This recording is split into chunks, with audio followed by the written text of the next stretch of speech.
इस कार्यक्रम के निवेदक हैं श्री दिगंबर जैन लोकोदय तीर्थ क्षेत्र ट्रस्ट आगरा। ऐतिहासिक निर्माण में भूदान कर महापुण्य का अर्जन करें।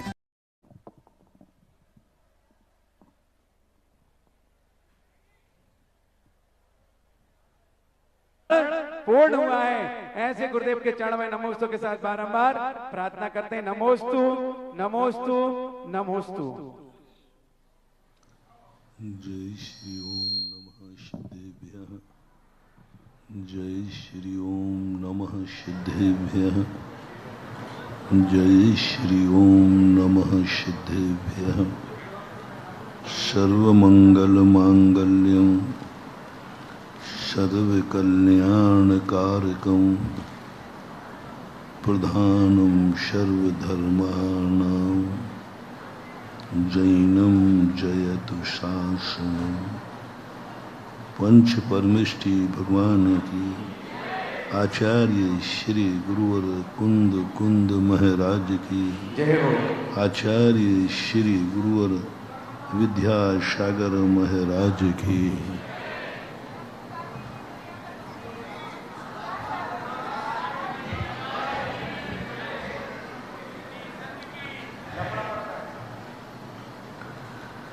किसी भी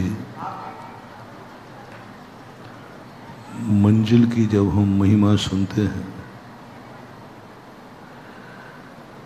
किसी की ऊंचाइयां पर जब हम बैठा हुआ देखते हैं तो मन मचलता है कि मैं उस ऊंचाई तक कब पहुंचूं। भगवान को देख के मन होता है कि मैं भगवान कब बनूं।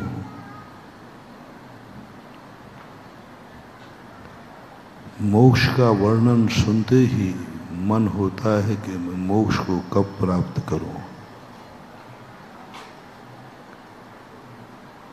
ये ऐसी चीजें हैं जिनको कोई नकार नहीं सकता। मैंने गिरनार की वंदना करते समय मन आया कि हे भगवान, आप में ऐसी क्या पवित्रता थी, जिस पहाड़ को छुआ वो पहाड़ ही पूजनीय हो गया।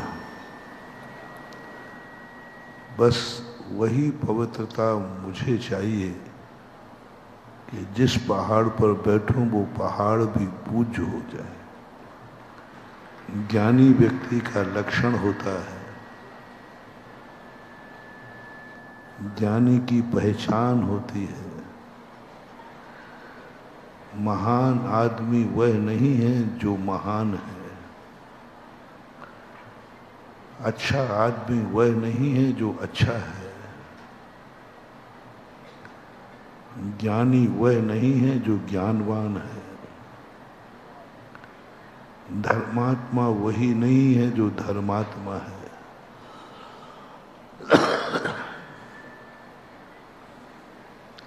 सम्यक दृष्टि वही नहीं है जो सम्यक दर्शन से युक्त है। हम सोचते हैं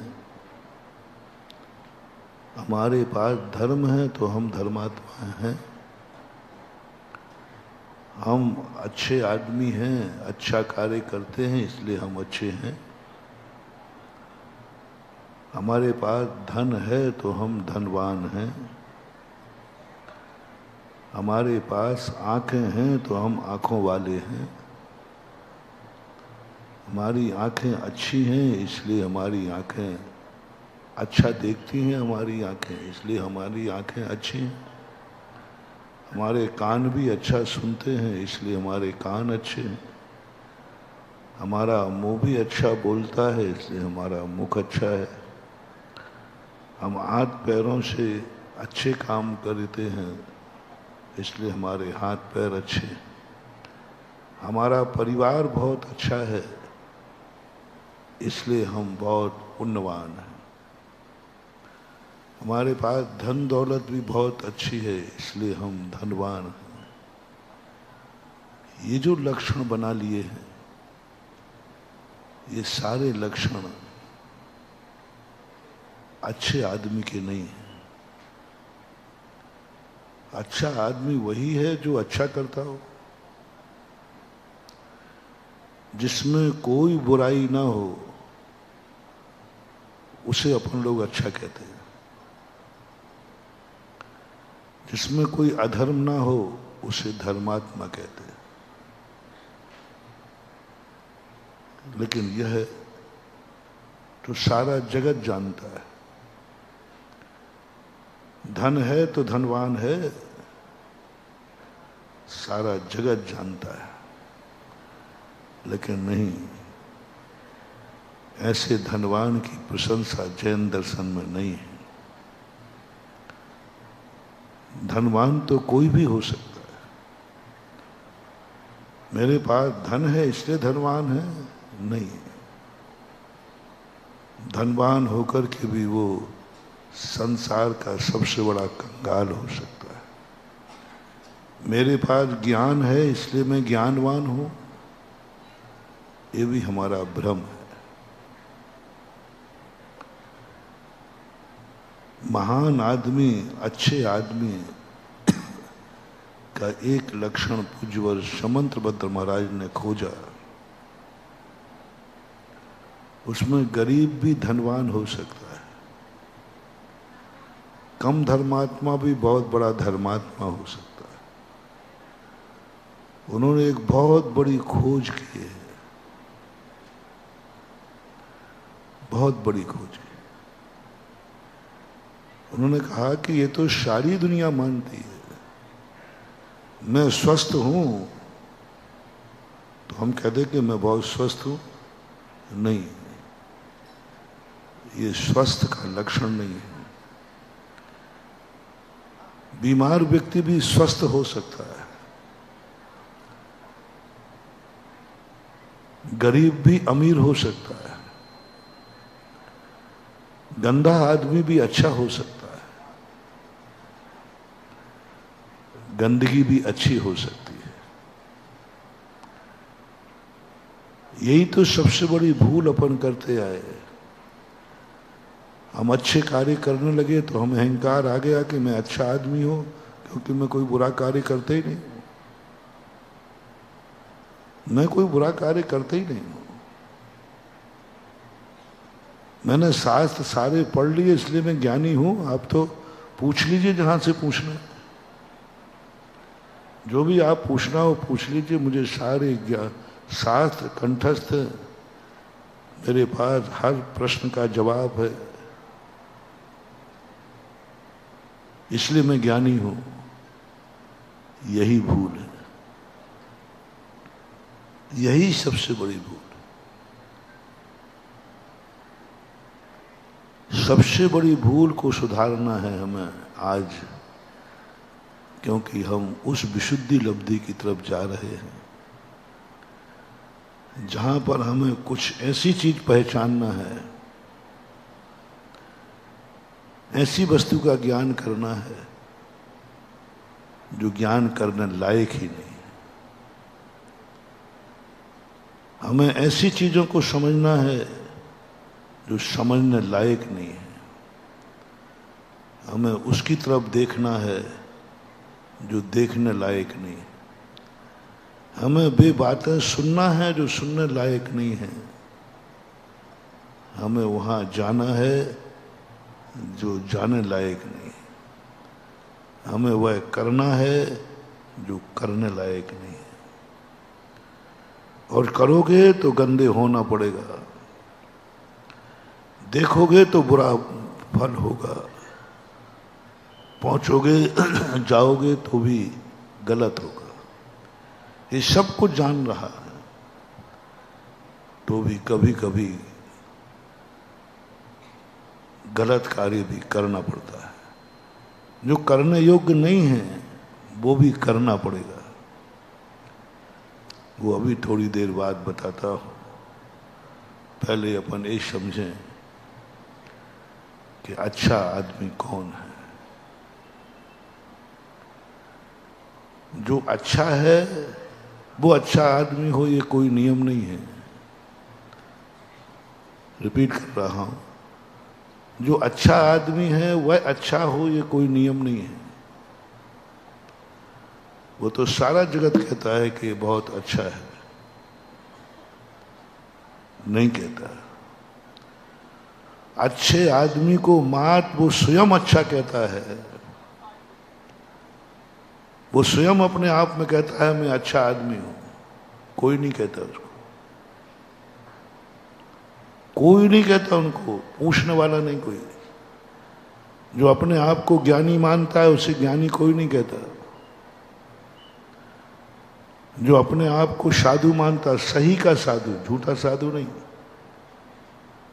सही का साधु, 28 गुण का पालन, निर्दोष करने वाला साधु, वो साधु हो, ये कोई नियम नहीं। और साधु हो भी जाए लेकिन जगत उसे साधु नहीं मानता। भगवान भी ऐसे ही हैं। भगवान बन जाने से भगवान नहीं बन जाता।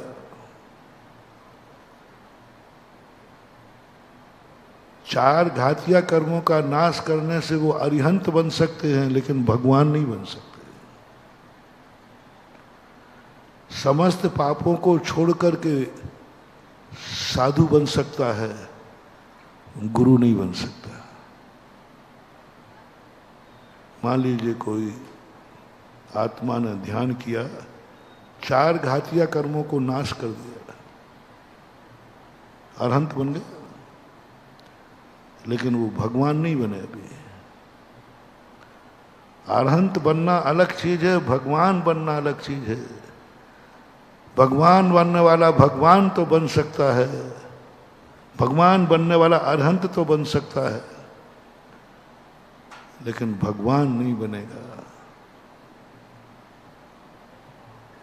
अरहंत के मंदिर नहीं बनते हैं, भगवान के मंदिर बनते हैं। एक भी अकृत्रिम चैत्यालयों में अरहंतों की मूर्ति नहीं है। कहते हैं उनको अरहंत, क्योंकि अरहंत एक व्यापक शब्द है। मंदिरों में अरहंतों की मूर्ति होती नहीं, अकृत्रिम में तो है ही नहीं, कृत्रिम में होती है। कृत्रिम में लोग भक्तिवश, आगम में प्रावधान नहीं है। आगम में अरहंतों की मूर्ति विराजमान करने का प्रावधान नहीं है। कोई चर्चा नहीं की, कोई प्रतिष्ठा का उल्लेख नहीं किया। भगवान का लिखा है। भगवान अरहंत 18 दोषों से रहित होता है, लेकिन 46 गुणों से मंडित नहीं होता। भगवान 18 दोषों से रहित होता है, साथ में 46 गुणों से मंडित होता है। जो 46 गुणों से मंडित है उसकी मंदिर में पूजा होती है, उसका मंदिर बनता है। अकृत्रिम चैत्यालयों में अष्ट प्रातिहारिक है, उन्होंने पहचान दी। कहने में यही आया कि अरहंत सिद्ध भगवान की मूर्ति होती है, नहीं। सभी अरहंतों के अष्ट प्रातिहार्य हों, ये कोई नियम नहीं है। कोई जरूर नहीं कि सभी के अष्ट प्रातिहार्य होते। कितने भगवान अरहंत बन गए जिनके अष्ट प्रातिहार्य नहीं थे, लेकिन वो अरहंत तो बन गए। लेकिन भगवान बनने के लिए एक अलग साधना है, कोई साधना नहीं है। एक अलग साधना है, कोई साधना नहीं है। बहुत सरल एक भावना है। अरहंत बनने के लिए साधना करना है और भगवान बनने के लिए भावना करना है। साधना कठिन है कि भावना? साधना कठिन है, साधना बहुत कठिन है। अरहंत बनना बहुत कठिन है। साधना करना है, तप करना है। भगवान बनना कोई ज्यादा कठिन नहीं, लेकिन पता नहीं क्यों कितने अरहंत बन गए लेकिन भगवान नहीं बन पाए वो। और मैंने जब अरहंतों का और भगवानों का शुरू पढ़ा तो अरहंत बनना बहुत कठिन है। भगवान को हम सरल कर देते हैं तीर्थंकर। तीर्थंकरों की ही मूर्तियां बैठती हैं। जितने प्रतिष्ठा पाठ लिखे पूरे तीर्थंकरों की मूर्ति का वर्णन है, पंच कल्याणकों का वर्णन है। सामान्य केवलियों की मूर्ति विराजमान करने का प्रतिष्ठा पाठ में कोई भी उल्लेख नहीं किया। सब तीर्थंकरों की मूर्ति बैठती है। अकृत्रिम चैत्यालयों में अरहंत सिद्ध यानी वो भी तीर्थंकर, क्योंकि वहां अष्ट प्रातिहारिका नाम लिया। और जब दोनों को देखा तो दोनों में अरहंत बनने में बहुत साधना है, बहुत कठिन है। भगवान या तीर्थंकर बनने में कुछ नहीं करना ही नहीं है कुछ। एक भावना है छोटी सी, उस भावना को भाना है। लेकिन अभी तक मुझे समझ में नहीं आई कितनी आत्माएं हैं जो कठोर साधना करने को तैयार है, एक छोटी सी भावना करने में पता नहीं क्यों कंजूसी कर देते हैं। क्यों कंजूसी कर देते हैं? भावना में कौन सी मेहनत लगना, कौन सी तपस्या करना, लेकिन पता नहीं ये संसारी प्राणी का कितना बड़ी कमजोरी है कि वो कहता मैं साधना कर लूंगा, घानी में पेल दो तो पिल जाऊंगा, जितने कष्ट कहो सब सहन कर लूंगा, मुझे अरहंत बनना है। भाई थोड़ी सी भावना और कर लो, ये मेरे बस की बात नहीं। अरे साधना के बस की बात है और भावना में क्या कह दिया, मेरे बस की बात नहीं। बिल्कुल पागलपन है।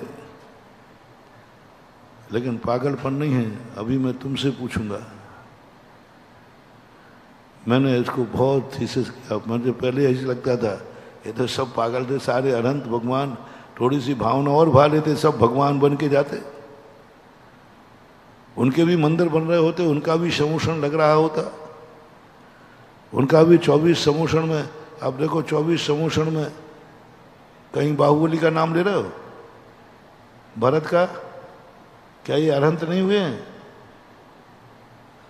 अब अपन सब स्वार्थी हैं, अपन ऐसे गड़बड़ करने वाले नहीं हैं।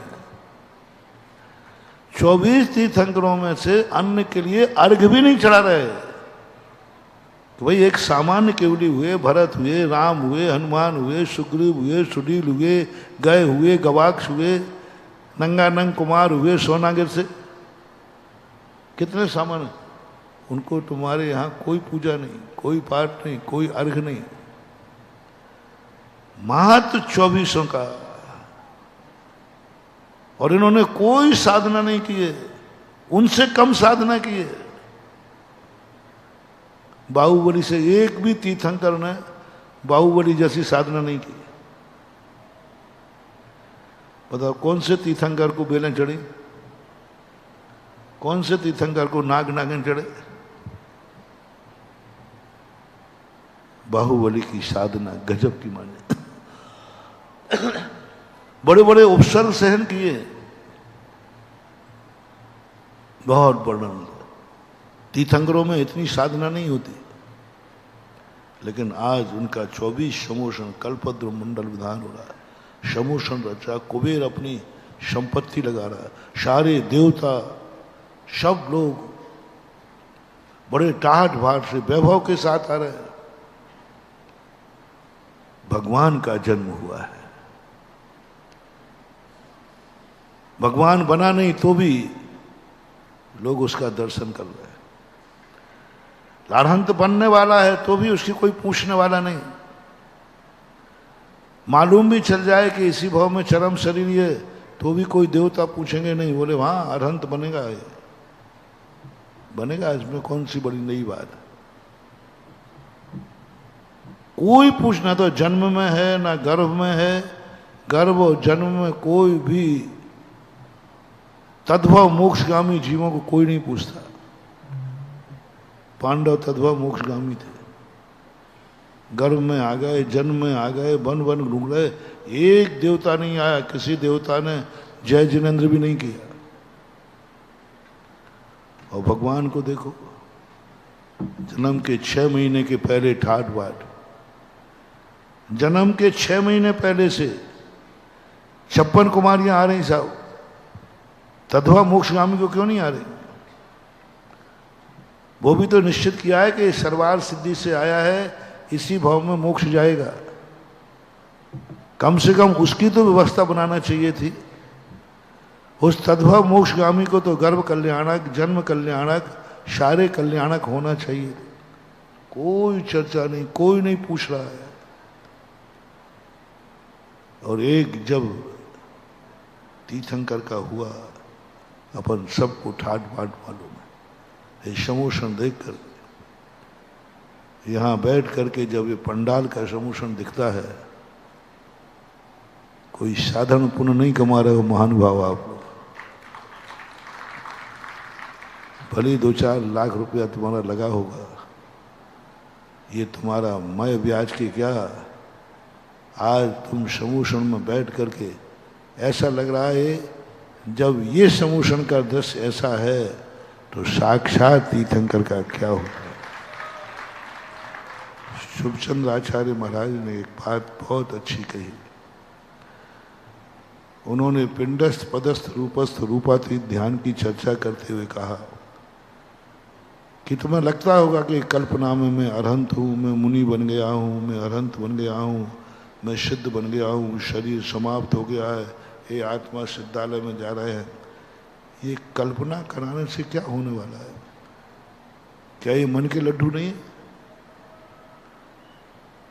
क्या ये मन के लड्डू नहीं है? शास्त्र में लिखा अपने आप को ऐसी कल्पना करो, मैं शुद्ध हूं, मैं बुद्ध हूं। ये कल्पना ही तो है। ध्यान में करो, मैं अरहंत बन गया, मैं साधु बन गया, मुझे केवल ज्ञान हो गया, मुझे मोक्ष हो गया, शरीर छोड़कर ये आत्मा जा रही है सिद्धालय में जाके। ये सब कल्पना है तो, और है भी कल्पना। पूरा धर्म कल्पनाओं पर है। इस समोषण को क्या मान रहे अपन? कल्पना है? साक्षात समोषण है कि कल्पना है? कल्पना है। ये सारी कल्पना है। आप सब कल्पना है। अष्टद्रव्य कल्पना है। कल्पना ही है। जल ले रहे हो, जन्म जरत विनाशनाय। चंदन ले रहे हो, संसार ताप, कल्पना है। एक चटक हाथ में ले रहे, बोले धूप दीप हो गया, कल्पना है। सब कुछ जो कुछ भी धर्म है सब कल्पना है भी कल्पना। आत्मा का स्वरूप कैसा है मैंने कभी देखा नहीं, मैंने कभी जाना नहीं। मां शास्त्रों में कहा है वैसी धारणा बना लो। समोषण कैसा होता है ध्यान करने बैठ जाओ, शास्त्रों में जो लिखा है वैसा बनो। कुछ भी नहीं बंधु, अपन कुछ भी नहीं जानते। संसारी व्यक्ति पूर्ण संपूर्ण धर्म के संबंध में अंधा है, उसे दिख ही नहीं सकता। कोविद दक्षो साहू संपटि काले परोक्ष रूम मिलम पच्चक्ष मेव दट्ठम परोक्ष नाने पविट्ठंतम। पूज्यवर कुंद कुंदेव श्री समय सार। कौन सयाना साधु है जो मति शुद्ध ज्ञान में परोक्ष ज्ञान में बैठ करके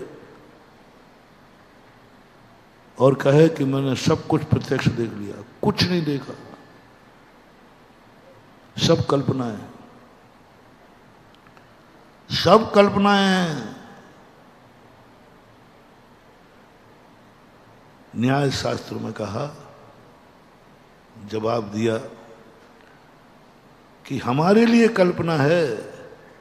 जो जो कल्पना हमारे लिए है वो अतीत में किसी ना किसी का प्रत्यक्ष जरूर है।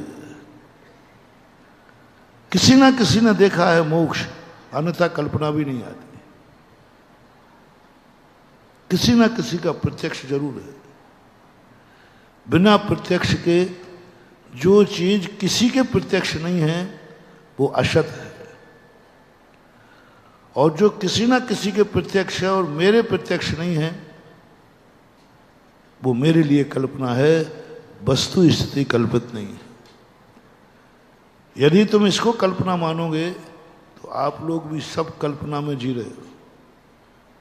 कई लोग कहते महाराज जी भगवान हुए हैं कि नहीं हुए, सही सही बताओ, सही सही बताओ। मोक्ष है कि नहीं, सही सही बताओ। नरक है कि नहीं, सही सही बताओ। अब तू सही सही पूछ रहा है और मेरे ही से पूछ रहा है। अब मैं तो बता ही रहा हूं कि है। बोले महाराज सही बताओ है कि नहीं। आपके पास प्रूफ क्या है कि भगवान हैं? तो उन्होंने कहा नहीं मेरे गुरुजी ने कहा है। तो गुरुजी भी सही बोल रहा है, इसका प्रूफ क्या है? बोले उनके गुरु ने कहा। फिर अंत में जाके कहूंगा मैं, नहीं भगवान महावीर स्वामी ने कहा है और वो सर्वज्ञ थे। बोले महाराज वो सर्वज्ञ थे ये किसने जाना? जैसे उसने 3-4 प्रश्न किए, मैंने कहा ये आगम से समझने लायक नहीं है, ये शास्त्र की भाषा नहीं समझेगा, इसे सुधा सागर की भाषा समझाना पड़ेगी। हाँ मेरी भाषा अलग है, वो मेरी है। दूसरा मेरी भाषा का उपयोग नहीं कर, नहीं तो मामला गड़बड़ हो जाएगा। मैं हमेशा कहता हूं कि मेरी भाषा मेरे लिए मुबारक है, आप लोग उसका प्रयोग मत करना। वो इंडिविजुअल व्यक्तिगत भाषा है वो मेरी, उसका कोई अनुकरण नहीं करे। उस भाषा को तो सुने और तुरंत लगा देना चाहिए ये एकमात्र इनका पैटर्न है, इनकी लैंग्वेज है, इनकी एक स्थिति है। मेरे आचार्य श्री ने यही कहा था। जब जयपुर के कुछ कंजाइस्ट वहां पहुंचे, बोलो महाराज जी आपके शिष्य सुधा सागर जी जयपुर में बहुत बोल रहे हैं, बहुत बोल रहे हैं, हमें तो बिल्कुल दुश्मन बना रखा है जैन धर्म का, ये तो दुश्मन है। और ऐसे ऐसे टाइटल देते हैं कि महाराज हम लोग हिल जाते हैं, और सभा के बीच में पड़ जाए तो लोग कपड़े फाड़ दे।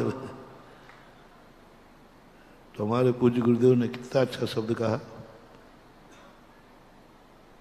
आगम विरुद्ध तो नहीं बोलते। अब देखो FIR लिखाने गया तो कम से कम बोल देते, हाँ आगम विरुद्ध बोलते हैं तो सही। हूं तो चमत्कारी में पक्का है, मैं अपने आप को चमत्कारी मानता नहीं था, क्योंकि चमत्कार मेरे में है ही नहीं, और ना मैं अतिशयकारी मानता हूं। उस दिन जरूर पूरी प्लानिंग बनाएगा कि आज महाराज की मैं ऐसी FIR लिखाऊंगा कि आचार्य श्री के सामने इनको तुरंत अरेस्ट वारंट आएगा। बिल्कुल देखना, चमत्कार देखना। सारी प्लानिंग बना के गया, सब कुछ गया। बैनर्जी जी वगैरह सब लोग बैठे थे, उन्होंने खूब कहा महाराज जी देखो इतने गलत तो नहीं है जितने गलत महाराज कह रहे हैं, इतना तो नहीं है, महाराज बहुत बोलते हैं, इनको थोड़ा देखना, चमत्कार देखना। टनाटन जादूगर। आचार्य ने पूछा क्यों आगम विरुद्ध तो नहीं बोलते? अब भला आदमी कह देता बोलते, जब FIR ही लिखा रहे तो 2 झूठी लिखाई जाती है। FIR में कभी सांची लिखाई जाती क्या? 99% FIR 2-4 झूठी धाराएं, 99% FIR 2-4 पुलिस जोड़ देती है, क्योंकि वो कहेगा ये धारा जोड़ तभी तो मुझे खाना मिलेगा, क्योंकि वो सामने वाला वो धाराएं हटवाने के लिए कुछ तो देगा। तो एक आध तो वो डालते हैं, वो 2-4 तुम्हें कह दे देख ये और डाल दे, साहब ऐसा हुआ तो अरे मूर्ख होगा नहीं, इससे क्या मतलब, डाल दे, ये डालेगा तभी मैं अरेस्ट कर पाऊंगा। बोले कोर्ट से तो बरी हो जाएगा, अरे भाड़ में जाए, कोर्ट से बरी हो जाए अभी तो अरेस्ट हो जाएगा, डाल दे धारा है। थोड़ा गर्दन हिलाते जाना, मुझे कम मालूम है, आप लोगों ने सुनी सुनाई बात है। तो भाई दो चार झूठी बातें कह देता, क्या फर्क पड़ता। कम से कम झूठी बात कहने से हमें थोड़ी बहुत डांट तो पड़ जाती। आचार्य सिंह ये तो कह देते, देख आगम विरुद्ध क्यों बोलते हो। भले बाद में हम सिद्ध कर देते कि ये आगम विरुद्ध नहीं है, लेकिन एक बार तो कम से कम क्या चमत्कार, टनाटन जादूगर, आनंद जादूगर। तुरंत बोला नहीं, आगम विरुद्ध तो नहीं बोलते। अब बताओ इससे बड़ा चमत्कार और क्या चाहिए, तुम बताओ। थाने में बैठा है, थानेदार के सामने बैठा है, FIR लिखा रहा है और अपने हाथ से वो FR लगा रहा है, खुद ही कह रहा है आगम विरुद्ध नहीं बोले। तो आचार्य ने क्या कहा मालूम, बोले नहीं देखो आगम विरुद्ध नहीं बोलते तो मैं कुछ नहीं बोलूंगा। रही बात शैली की, तो शैली तो अपनी अपनी अलग अलग होती है।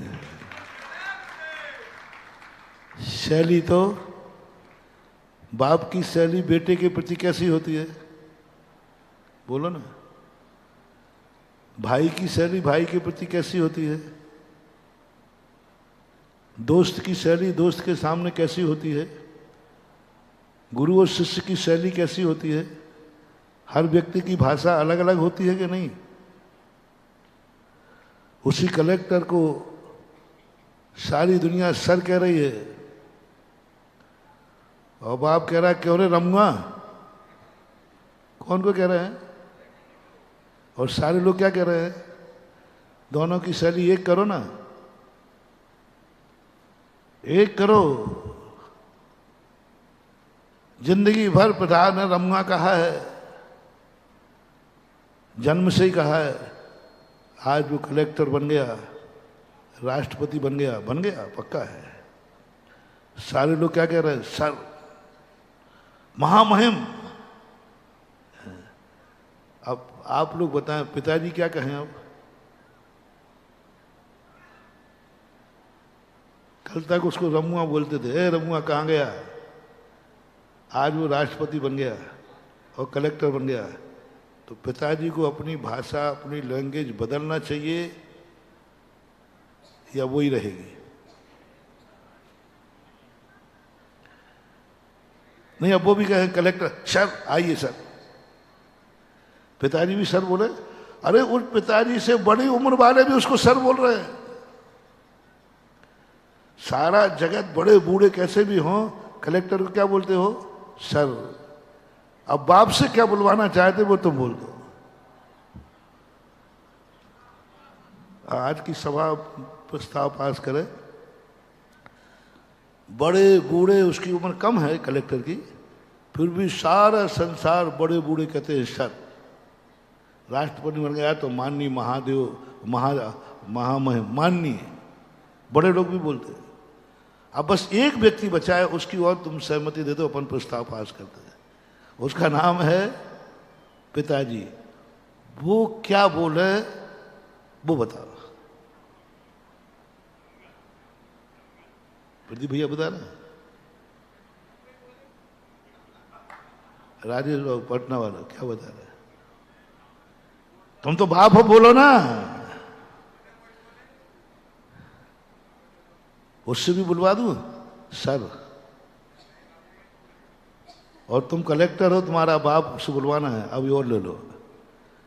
तुम कलेक्टर बन गए हो, सारी दुनिया तुम्हें सर कह रही है, बड़े बुजुर्ग भी सर कह रहे हैं, और तुम कलेक्टर हो। सब लोग अपने आप को कलेक्टर मान लो रे थोड़ी देर के लिए, और तुम कलेक्टर नहीं मान लो थोड़ी देर के लिए। बन जाओ बन जाओ बन जाओ बन जाओ। जैसे बनाने कम मिलेगा मौका, बार बार थोड़ी मिलेगा। मान लो बन जाओ। और आप अपने पिताजी से क्या उम्मीद करोगे, क्या आपकी अपेक्षा रहेगी। क्या वो आपको सर बोले। अभी तक उन्होंने रमुआ के अलावा कभी दूसरा शब्द बोला ही नहीं। आपको कौन सा शब्द प्यारा लगेगा।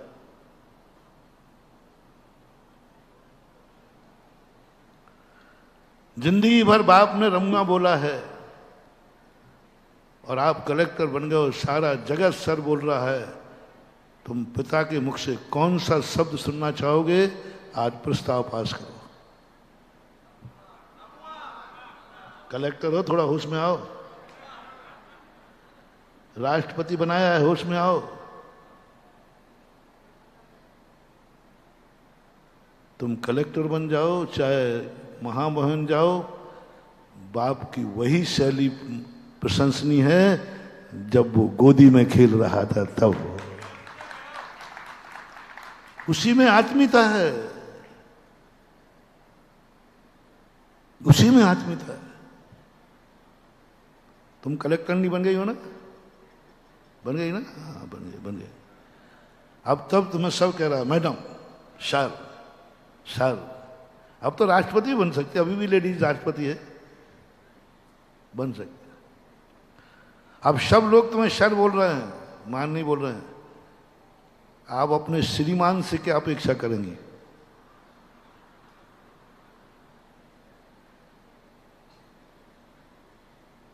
अपनी अपनी पत्नियों से पूछना कल के। तो श्रीमान जी अब क्या बोले? सर। सुन सकोगी? सुन सकोगी कि पति भी तुम्हें सर बोले, महामहिम बोले, सारा जगत बोल रहा है। तुम कितनी ऊंचाई पे पहुंच जाओ, पति की शैली तो जो थी वही, और वही तुम्हें मानना चाहिए। पिता की जो शैली थी वही शैली रहेगी, वो तुम्हें मानना ही पड़ेगा। और नहीं माना, नहीं पिताजी आपको भी अब मुझे सर बोलना पड़ेगा, समझ लेना उसी दिन तुम्हारा पतन चालू हो जाएगा, तुम्हारी जिंदगी बर्बाद हो जाएगी। यदि तुम्हारे मन में ये भाव आ गया पापा आप तो रमुआ कहना छोड़ दो, अब मैं कलेक्टर बन गया हूं, देखो आपकी बड़ी उम्र के लोग भी मुझे सर बोलते हैं, आपको भी सर बोलना चाहिए। यदि ये भाव तुम्हारे अंदर आ गया, समझ लेना उसी दिन से तुम्हारा पुण्य क्षय को प्राप्त हो जाएगा और तुम उसी दशा में पहुंच जाओगे। ऐसी कोई पोजीशन बनेगी कि तुम्हें सस्पेंड कर दिया जाएगा। ये सस्पेंड मुझे किस पाप का फल मिला? किस पाप का फल मिला? एक बार तुमने सोचा था पिता भी मुझे सर कहे। शैली नहीं बदल सकते आप, हर शैली अलग अलग है। इसलिए मैंने कहा एक शास्त्रों की शैली है, मैं पहले शास्त्रों की शैली में बोलता हूं। अब तुम नहीं सुधरते हो तो फिर अब तुम कुतर्क कुतर किए जा रहे हैं, महावीर स्वामी हुए हैं कि नहीं हुए, सबूत क्या है, महावीर भी सही बोल रहा है कि नहीं बोल रहा है, सबूत क्या है, किसने जाना किसने देखा। मैंने भैया शास्त्रों में कहा है, कुंद कुंद भगवान ने, बोले क्या सबूत है कि सब सही बोल रहे हैं। ये यथार्थ घटना है, राजस्थान की घटना है। एक नास्तिक व्यक्ति थे, बोले महाराज मुझे तो धर्म पे कोई विश्वास ही नहीं होता, सबूत क्या है, मुझे प्रत्यक्ष बताओ, सिद्धालय कहाँ है। और हैं भगवान के नहीं, महावीर हुए, रामचंद्र जी हुए कि नहीं हुए, ये सब शास्त्रों में लिखे, तो झूठी कहानी लिख दी गई वो। अरे मैंने कहा ये शास्त्रों की भाषा नहीं समझेगा। फिर मैं पक्का 2 बार, पहले तो मैं शास्त्र की भाषा में जितने सुधर जाते हैं, फिर अंत में तो सुधरना ही है। जब सुधा सागर की भाषा आती है तो व्यक्ति को सुधरना ही पड़ेगा, सुधरना ही पड़ेगा। लो अब सुधा सागर भाषा बोलो। सावधान, तुमने मेरे महावीर स्वामी पे प्रश्न उठाया है कि महावीर स्वामी हुए हैं कि नहीं हुए, और मैंने भी नहीं देखा, पक्का है, मेरे गुरुजी ने भी नहीं देखा, उनके गुरु ने भी नहीं देखा, पता नहीं कब हुए हैं क्या नहीं हुए। तुम्हारे प्रश्न आ गया। सब लोग सावधान, पीठ पक्की करो, सुधा सागर भाषा निकलने वाली है। मुझे तेरे मम्मी पापा संदेह है कि यही तेरे मम्मी पापा हैं कि नहीं। सब कान खोल के सुन लेना, हमें तुम्हारे सबके बापों पर संदेह है, तुम्हारी सबकी मम्मियों पर संदेह है, तेरे माँ बाप नकली हैं।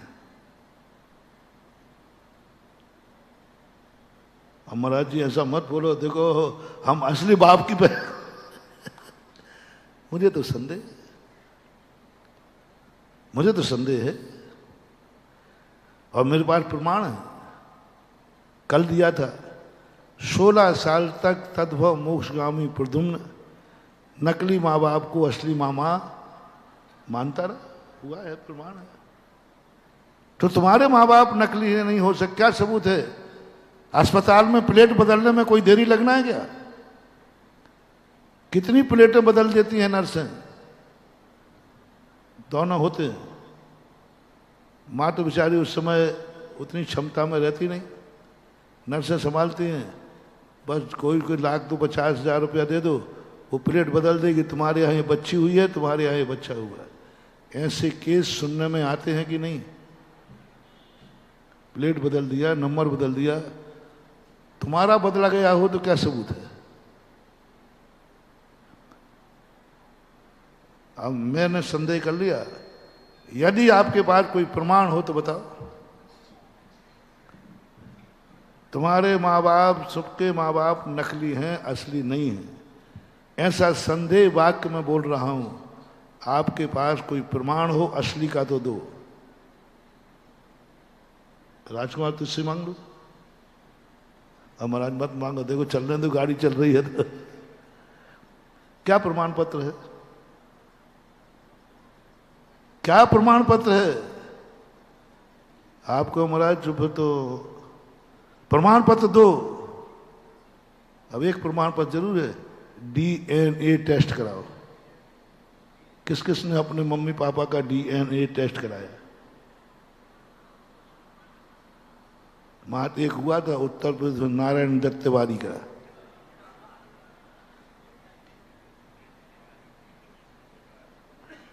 तुम कितने बैठे हो प्रमाण पत्र लेकर के? तुम्हारे मम्मी पापा यही हैं। किनके पास प्रमाण पत्र? महाराज देख लीजिए, हमारा DNA टेस्ट हुआ था, ओरिजिनल मैं हूं और ये मेरा बाप है।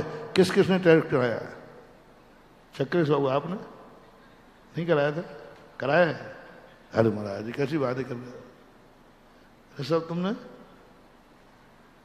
प्रदीप भैया तुम ही बोल दो, बाप तो है कि नहीं, पर क्या प्रमाण है? ओह महानुभाव, बहुत आत्मा को तुम्हारा सम्यक दर्शन दृढ़ कर रहा हूं, क्योंकि तुम शास्त्रों की भाषा में तो तुम्हें संदेह हो रहा था, क्या पता है। अब इस भाषा के लिए समझ के बताओ। बोलो, आज मैंने सबके अंदर संदेह का कीड़ा पैदा कर दिया। अब तुम्हारे पास कोई प्रमाण पत्र हो तो बताओ। और आज मम्मी पापा से पूछना कि मम्मी पापा सही बताओ, आप मेरे सही में मम्मी पापा हैं कि नहीं? तो वो कहेगा बेटा आज हो क्या गया? बोले आज मम्मी पापा तो सही बताओ पहले। क्या कहेगी बेचारे माँ बाप, क्या बोलेंगे? बोले बेटा क्यों संदेह?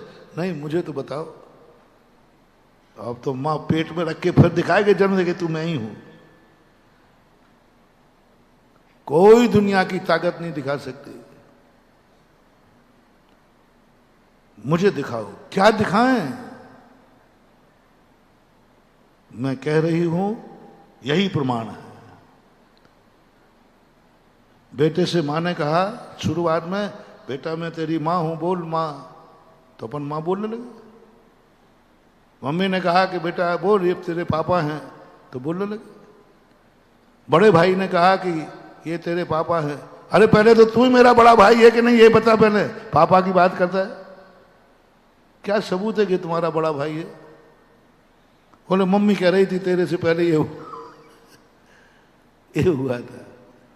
तो बोलो दूसरे के कहने पर ही संसार चल रहा है कि नहीं? मम्मी ने कहा बेटा ये तेरा बड़ा भाई है, तेरे से पहले इसने जन्म, तो किसकी बात मानना पड़ी तुम्हें? बोलो उस भाई को बड़ा भाई कहा कि नहीं? सब दुनिया चल रही है कि नहीं इस पे? संदेह क्यों नहीं किया? प्रश्न क्यों नहीं उठाया? क्यों नहीं मां से कहा कि मां सबूत क्या है कि ये मेरा बड़ा भाई है? आज तक किसी ने प्रश्न नहीं उठाया, मां ने कह दिया। आज तक मां से किसी ने नहीं पूछा मां तू मेरी सही मां है कि नहीं? मां ने कह दिया मैं मां हूं। 4 लोगों की गवाह है, सब लोग जिससे पूछ लो सब कहेंगे हाँ तेरी मां है। अरे दुनिया के कहने की क्यों मान रहा है? तू साक्षात्कार करना। महानुभाव, जब संसार के रिश्ते दूसरे के कहने पर चल रहे हैं तो परमार्थ का रिश्ता तो भगवान के कहने पर क्यों नहीं चला रहे? वहां तुम्हारी मां ने बोला, यहां गुरु बोल रहा है कि भगवान महावीर हुए हैं और उनके ही अपन सब अनुयायी हैं। कौन बोल रहा है? वहां तेरी मां ने बोला, यहां जिनवाणी मां बोल रही। बोलो दोनों मां में सच्ची मां कौन सी है? वो मां फिर भी झूठ बोल सकती है, कुचित कदाचित, कुचित कदाचित झूठ भी बोल सकती है, लेकिन जिनवाणी मां तो कभी झूठ बोल नहीं सकती। जब उस मां से सारी दुनिया चल रही है तो जिनवाणी मां से भी सारी दुनिया चलना चाहिए। ऐसे अपने अंदर अनुभव में आना चाहिए कि नहीं, जिनवाणी मां ने कहा है यही सत्य है, हमें कोई संदेह करने की जरूरत नहीं। अमूढ़ दृष्टि, अमूढ़ दृष्टि नाम का एक सम्यक दर्शन होता है, अंग होता है। उसका अर्थ यही है हमें कुछ नहीं विचार करना। जिनवाणी मां ने कहा है, हमें कोई संदेह नहीं। महावीर स्वामी हुए हैं तो हुए हैं, बस संदेह नहीं करना। बस इतनी सी है, ये तुम्हारी मां है, एक सबूत देता हूं तुम्हें। ये तुम्हारी मां है, बस एक सबूत है। दुख मुझे होता है और दुखी ये होती है, यही मां का लक्षण है। क्या कहा? दुख मुझे होता है और दुखी ये होते। कांटा मुझे लगता है, आंसू इसको आता है। मेरे जीवन में दुख आए और ये दुखी हो जाती है, बस इसके अलावा कोई लक्षण नहीं बंधु। यही आत्मीयता का लक्षण है। बस यही तो यहां हो रहा है। तुम लोग सब दुखी हो, तुम लोग सब दुख में हो और दुखी गुरु हो रहा है। कहें सीख गुरु करुणाधार। अरे तुम दुखी हो तो बने रहो ना, बस अब भगवान बना रहा हूं। अरहंत नहीं, अरहंत भगवान वो निर्दयी होते हैं जिन्हें कोई लेना देना नहीं। मुझे अपना लोटा छानना है, मुझे कोई मतलब नहीं, मैं साधना करूंगा। और जो दूसरे लोग कुछ होते हैं जो क्या भावना गाते हैं, नहीं मेरी भावना है भगवान बनना है तो, गुरु बनना है तो, साधु नहीं। साधु बनने के लिए साधना करना है और गुरु बनने के लिए भावना करना है। भावना सरल है, साधना कठिन है, फिर भी लोग साधना करने को तैयार हैं, भावना करने को तैयार नहीं है। अभी मैं आपसे कह रहा हूं, कितनी बड़ी कमजोरी है अपनी। साधना करने को तैयार है, भावना को नहीं। असंख्यात जीव साधना करके एक कोड़ा कोड़ी सागर वर्ष में असंख्यात जीव साधना करके मोक्ष चले गए। भावना करने वाले मां 24 हुए हैं, 24 हुए। भगवान बनने के लिए एक भावना भाना पड़ती है। मैं सुखी हूं, इतने में वो संतुष्ट नहीं हूं, मेरा जैसा संसार सुखी हो जाए ये संतुष्ट है। मेरे पास ज्ञान है, ये ज्ञानी का लक्षण नहीं है। मेरे समान सारा जगत ज्ञानी हो जाए ये ज्ञानी का लक्षण है, ये गुरु का लक्षण। मेरे पास धन है, इससे खुशी नहीं है सम्यक दृष्टि। मैं धनवान हूं, इतनी अनुभूति हुई है, तो तुम जरूरी नहीं कि अगले भाव में भी धनवान होगे। तुम्हारी अनुभूति में कभी आ जाए मैं धनवान हूं, ऐसे ही सारा जगत धनवान हो जाए, बस ये रूप करना है। मुझे गरीबी पसंद नहीं है, संसार में कोई गरीब ना रहे, सब धनवान बन जाए। भक्तांबर पाठ में पूज्य और मानतुंग आचार्य, उन धनकों से क्या मतलब? भूत्या शतम ये नात्म शमम करोति। उन धनवानों से क्या मतलब जो अपने आश्रित को धनवान न बनाए। धनवान तो वही है जो अपने आश्रित को भी धनवान बना लेता है।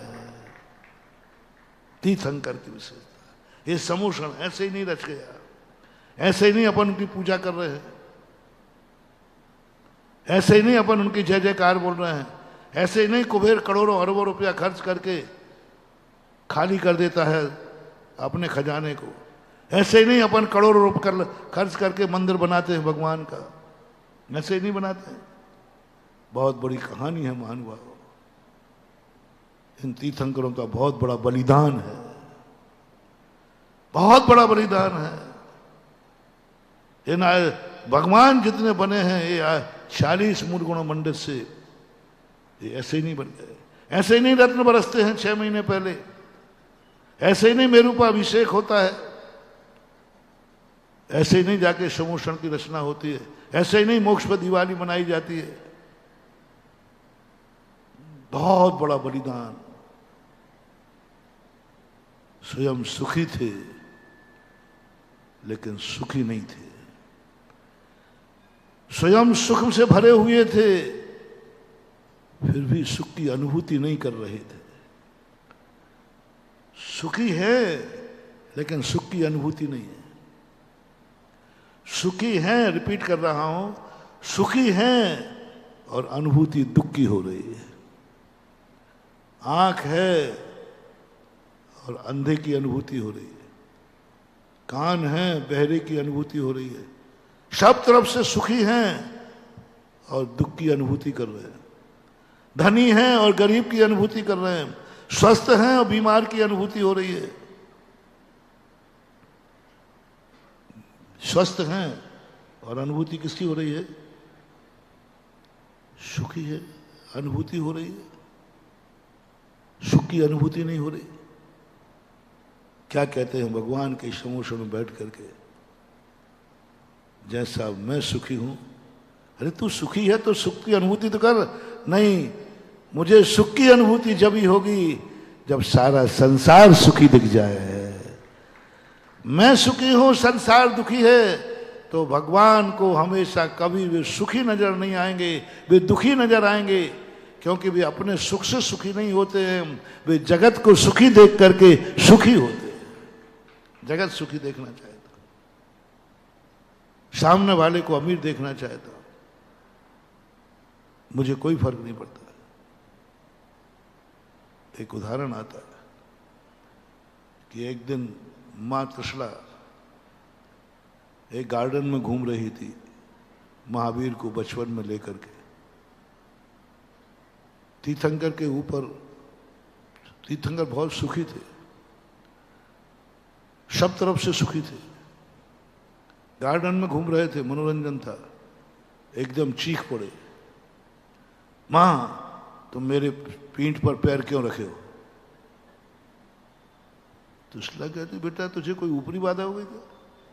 कोई मां अपने बेटे पे पैर पे पीठ रखती, और तेरे जैसा बेटा, तेरे जैसे बेटे पर मैं पीठ पे पैर रखूंगी?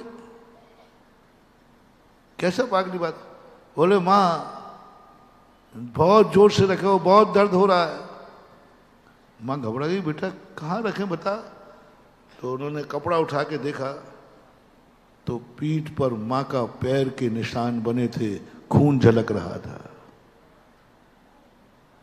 खून झलक रहा था। देख करके मां कहती बेटा ये क्या, मैंने कब पैर रखा, मैंने कब पैर रखा, ये तो सही है तू सही बोल रहा है, लेकिन मैंने पैर कब रखा। महावीर स्वामी तुरंत झुके, मां की पैर के नीचे की एक चींटी निकाली, बोले यही तो मैं हूं, यही तो मैं हूं, देखो मां देखो कितनी दुखी है, अभी भी तड़प रही है, यही तो मैं हूं। बोले बेटा ये तो चींटी है, तू तो मेरा बेटा है। बोले मां तेरे में और मेरे में यही अंतर है कि तुझे बेटी और चींटी में भेद नजर आ रहा है, और मुझे मैं में और चींटी में कोई नजर नहीं आ रहा है। चाहे इसकी पीठ हो चाहे मेरी पीठ हो, दोनों में ये दुखी है तो मैं दुखी हूं, ये सुखी है तो मैं सुखी हूं। ये आत्माएं बनती हैं भगवान, इन आत्माओं की पूजा होती है। ऐसी आत्माओं, कितना बड़ा बलिदान देखो, महावीर स्वामी की पीठ पर पैर था क्या, लेकिन दुखी किससे हो गए, बहुत कठिन। दूसरे के दुख से दुखी होना बहुत कठिन, बहुत कठिन, बहुत कठिन। अपने दुख से दुखी तो दुनिया होता है, लेकिन दूसरों के दुख से जो दुखी हो जाता है उसका नाम भगवान कहलाता है। अपने सुख में तो दुनिया मस्त हो जाता है, लेकिन दूसरों को सुखी देखने की भावना है बहुत कठिन। गुरु की भी यही परिभाषा, साधु की नहीं। साधु साधना करता है। अब इतनी भावना और सारे अरहंत भाले थे कि संसार सुखी हो, साधु भी यही भावना भाले, कोई मतलब नहीं पड़ा है, अपनी साधना में लीन होकर केवल ज्ञान प्राप्त कर लेते। कोई गुरु होता है जिसके मन में भाव जागता है, जैसा मैं साधु बना हूं, जैसा मुझे आनंद आ रहा है, संसार का प्रत्येक व्यक्ति पापों से मुक्त हो जाए,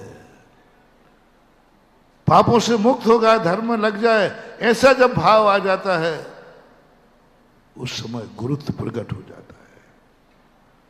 बहुत कठिन है, इसको मैं सरल करता हूं आपकी भाषा में। आपको धनवान बनने का भाव है कि नहीं, झूठ मत बोलना, है सो है, सभी बनना चाहते। मैं एक आशीर्वाद दे रहा हूं इसलिए कह रहा हूं, अब तो बोल दो, धनवान बनने का भाव है कि नहीं। जो नहीं बोलेगा वो नहीं बनेगा, जो बोलेगा वो बनेगा। बोलो, धनवान बनने का भाव है कि नहीं। अब बहुत पीछे तक से आवाज आएगी।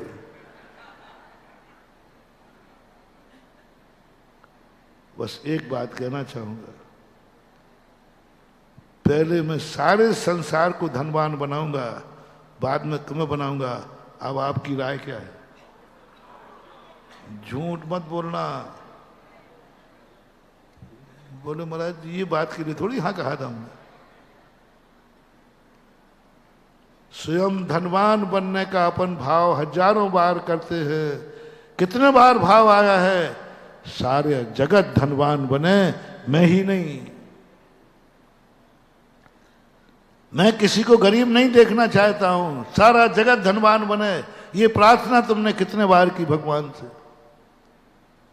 जब जब तुम्हारे जीवन में कोई बात आई, तुमने एक ही बात कही, हमारे जीवन में बहुत गरीबी है, मैं बहुत बीमार हूं, मैं बहुत परेशान हूं। आप नारियल लेके पहुंचे, शांति धारा की, जो कुछ भी करते अपन। कितने बार तुमने की है, सारा संसार धनवान हो भगवान, मेरी ये भावना है। कितने धनवानों को ये भाव आता है। अभी मैं उदाहरण दे रहा हूं, कितने धनवानों के भाव आता है कि मैं सुखी हूं, सारा जगत सुखी हो। तुम अपने को धनी बनने का भाव करोगे, सुखी होने का भाव करोगे, कोई गारंटी नहीं है सुखी होगे। तुम निरंतर एक भावना भाव, मैं नहीं, सारा संसार सुखी हो।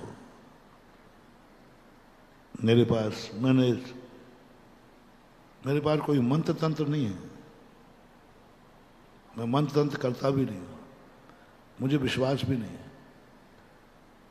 और सबसे ज्यादा दुनिया के सबसे ज्यादा मंत्र मैं जानता हूं। मेरे पास अनगिनत मंत्र हैं, लेकिन मैं ना किसी को मैं देता हूं और ना मैं किसी की कभी किसी मंत्र की माला फेरता हूं। और ना तुम मांगने आ जाना महाराज थोड़ा सा एक आध मंत्र में दे दो, मैं दूंगा नहीं, पक्का है। मैं ही नहीं फेरता हूं, तुम्हें क्या दूंगा। मैं भी माला उन्हीं की फेरता हूं जिनकी तुम फेरते हो। उसका नाम क्या है? नमोकार मंत्र। जितने मंत्र हैं खजाने में, इतने मंत्र हैं, उनकी मैं कभी माला फेरते ही नहीं। और जब मैं नहीं फेरता हूं तुम्हें क्या दूंगा। पर मेरे पास एक बहुत बढ़िया एक शक्ति है और मैंने आजमाया।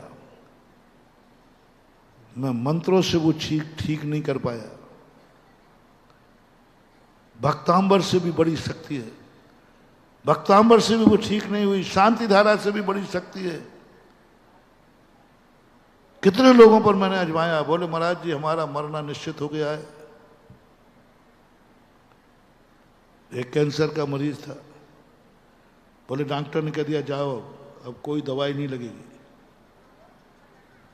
बस महाराज जी अब एक ही उम्मीद है कि आपके पास आए हैं। हमारे पास रेफर्ड केस ही आते, पहले तो आते ही नहीं है। जब सब जगह से रिजेक्ट हो जाते हैं ना, तब महाराज जी कहाँ हैं? हाँ सब मालूम मुझे, धर्म की एक एक चीजों को मालूम है। तुम धर्म के पास जब आते हो, कण कण को जी भर भर देखा। सब कण कण में सुख खोज के आ गए। जब कहीं नहीं मिला तो भगवान जी सारे दुनिया में तुमने सब किया, तब गुरु की याद आती है, तब नमोकार मंत्र रेफर्ड के साथ है। पहले तो पूरी ताकत लगाता है व्यक्ति संसार में सुख मिल जाए। जब कुछ नहीं मिलता तब मंदिर की तरफ देखता है।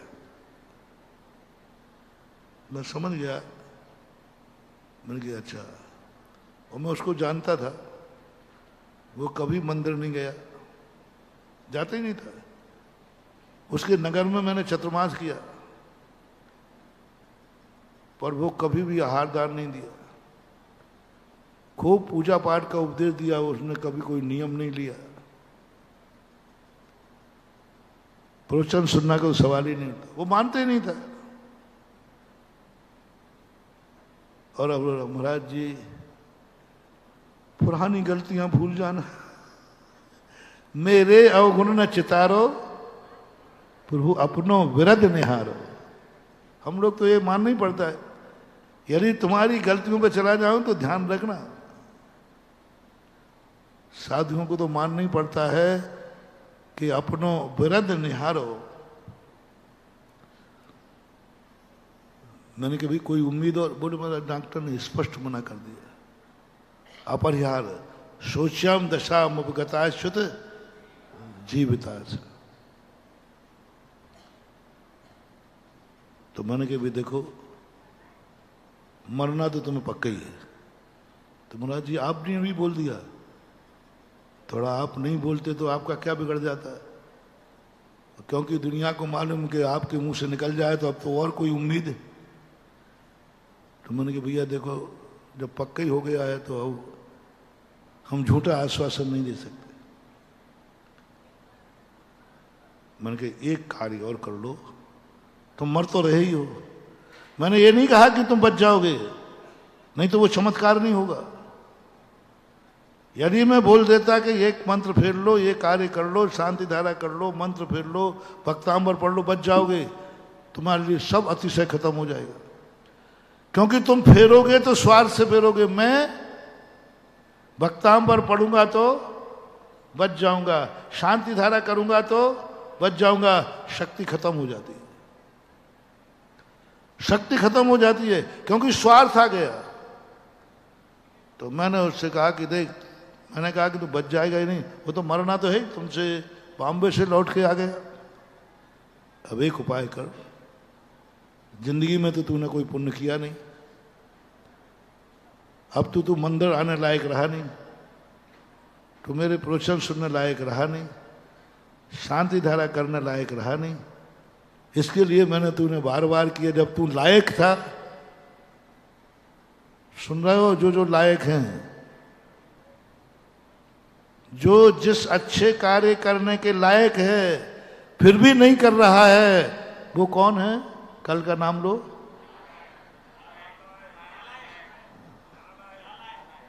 जो करने लायक है, किसको बोल रहा हूं मैं? तुम अभिषेक कर सकते हो, तुम स्वाध्याय कर सकते हो, तुम माला फेर सकते हो, तुम रात्रि भोजन त्याग कर सकते हो, तुम गुटखा त्याग कर सकते हो, तुम शराब त्याग कर सकते हो, तुम बुरी संगति छोड़ सकते हो, तुम बुरी आदतें छोड़ सकते हो, फिर भी नहीं छोड़ रहे हो, तो फिर कौन हो तुम? अपने आप से बोलो जल्दी। जो जो चीजें अच्छी हैं तुम कर सकते हो लेकिन नहीं कर रहे हो, तो आज के बाद अपने नाम के आगे कोष्टक में अंदर मन में तो लिख ही लेना कि मैं नालायक हूं, देखो मैं इस कार्य के लायक हूं फिर भी नहीं कर रहा हूं। कौन नालायक है? कल दो नालायक की परिभाषा बताई थी। एक नालायक वो कहता है मैं इसके लायक नहीं हूं, मैं संसार के लायक नहीं हूं, मैं पढ़ाई के लायक नहीं हूं, मैं व्यापार के लायक नहीं हूं। जो किसी कार्य के लायक नहीं होता वो कौन कहलाता है? बोलते जाओ, रिपीट करते जाओ। तो बताओ तुम किस किन कार्यों के लायक नहीं हो, उसमें तुम नालायक लिखना नहीं। दूसरा नालायक उससे भी बड़ा, जो लायक है, जो बोलो, जो लायक है फिर भी नहीं कर रहा है, ये नालायक का बाप है। क्या है? वो तो नालायक था, ये कौन है? जो कर सकता है, मंदिर आ सकता है, कोई बाधा नहीं है, नहीं आ रहा है। दान दे सकता है, खूब धन है, खूब दौलत है, दे सकता है, नहीं दे रहा है। अब इससे आगे लगा जाओ। जो मंदिर आ सकता है, नहीं आ रहा है, वो कौन है? जोर से बोलते जाओ ना। जो दान दे सकता है, नहीं दे रहा है, तो जो रात्रि भोजन छोड़ सकता है और नहीं छोड़ रहा है, तो जो गुटखा छोड़ सकता है, नहीं छोड़ रहा है, तो शराब छोड़ सकता है, नहीं छोड़ रहा है, तो बुरी आदतें छोड़ सकता है लेकिन नहीं छोड़ रहा है, तो ये नालायक नहीं, नालायक का बाप है। ये सुधा सागर की भाषा बोल रहा हूं मैं। बोलो तुम नालायक हो कि नालायक के बाप हो? फैसला करो। कितने कार्य हैं जो तुम कर सकते हो लेकिन नहीं कर रहे हो? नहीं करना कोई बात नहीं। सबसे खतरनाक जो लायक नहीं है, जिस कार्य के लायक नहीं है, वह वो कार्य नहीं कर रहा है, उसको ज्यादा पाप का बंध, क्योंकि वो मंदिर लायक है ही नहीं, जा ही नहीं सकता मंदिर, वो अभिषेक कर ही नहीं सकता, लायक ही नहीं, क्योंकि वो ऐसे पर्याय में है, एक पशु पर्याय में है, एक शूद्र है, अब वो इसके लायक ही नहीं है, उसको ज्यादा पाप का बंध। लेकिन सबसे बड़ा महानुभाव, बहुत करुणा दया करके कह रहा हूं, जिस अच्छे कार्य करने लायक तुम हो, तुम्हें ऐसे अनुभव में आए लायक तो मैं हूं लेकिन मैं करूंगा नहीं, सावधान, बहुत करुणा दया करके कह रहा हूं, ऐसी गलती मत करना, अन्यथा कर्म तुम्हें ऐसी दशा में भेज देगा जहां फिर तुम उस करने लायक भी नहीं रहे। आज जैन हो तुम, अभिषेक करने लायक हो कि नहीं बोलो? और यदि अजैन की नहीं कह रहा हूं, शूद्र की नहीं कह रहा हूं, वो तो लायक है ही नहीं, तुम लायक हो, कर्म ने तुम्हें लायक बनाया, कर्म ने तुम्हें लायक बनाया, फिर भी यदि तुम नहीं कर रहे हो तो आज कान खोल कर, कड़वा सत्य बोल रहा हूं, कान खोल के सुनो, ये कर्म तुम्हें ऐसे कुल में पैदा करेगा जहां तुम अभिषेक करने लायक ही नहीं रहोगे। क्योंकि हेतु बनाओ, क्योंकि जब तुम लायक थे तब तुमने उपयोगिता ह्रास नियम, एक इकोनॉमिक्स का सिद्धांत है। उपयोगिता ह्रास नियम का अर्थ होता है जो अधिकार, जो पद अपन को मिला हो, यदि हम उसका उपयोग नहीं करेंगे तो वह अधिकार खत्म हो जाता है। हमें अभिषेक करने का अधिकार मिला है, हमारे पास 2 पैसा है, हम दान दे सकते हैं। नहीं है, नहीं कह रहा हूं मैं, गरीब के नहीं कह रहा हूं, है फिर भी नहीं दे। और एक और अभी आएगा, एक और आएगा अभी तो सेकंड ही हुआ है। बाप ही क्यों, अभी बाप का बाप दद्दा 3 पीढ़ियां तो बनाऊंगा कम से कम। तो कभी महानुभाव ऐसी गलती मत करना। आप किन किन लायक हैं नोट बनाओ, उनको जरूर करना, जरूर करना, नहीं करने से हानि है। तीसरा दादा, नालायक दादा कौन है? जो अच्छे कार्य करने लायक है तो अच्छे तो नहीं कर रहा है, बल्कि बुरे कार्य तरफ जा रहा है। ये है नालायकों का नालायक दादा। धन है, मंदिर जाने नहीं जा रहा है, कोई बात नहीं, लेकिन मंदिर नहीं जा करके और गलत कार्यों में और जा रहा है सुबह उठ करके। एक के पास धन देने लायक, दान देने लायक है नहीं, वो नालायक, क्योंकि उसके लायक ही दूसरा दे नहीं रहा है करके भी, वो भी नालायक का। जो देने लायक है, दे सकता है, नहीं दे रहा है और पाप कार्य में लगा रहा है। जुआ के लिए पैसा है, पाप के लिए पैसा है, ऐशो आराम के लिए पैसा है, दुनिया के पापों के लिए पैसा है। ये कौन है?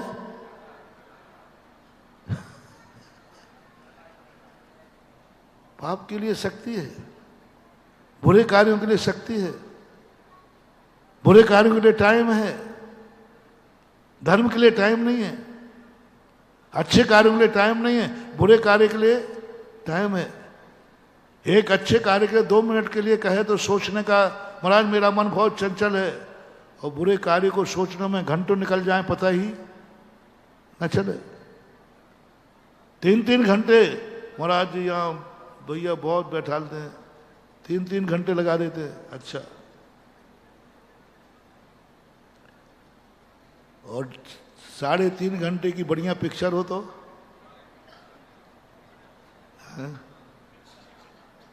महाराज वहां तो चलता है, वहां की बात अलग है। अरे वो 2 चीजें, या तो राग की बात हो तो तुम्हें समय पता नहीं चलता, या फिर कोई तुम्हारे सामने दुष्ट आ जाए और बंदूक लगा दे तो पता नहीं चलता। 3 घंटे नहीं, वो 100 घंटे बैठा ले।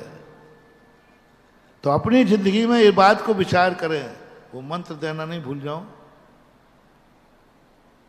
तो बने कि भैया अब मरना तो तुम्हें है ही, अब तूने जिंदगी में कुछ अच्छा कार्य तो किया नहीं है,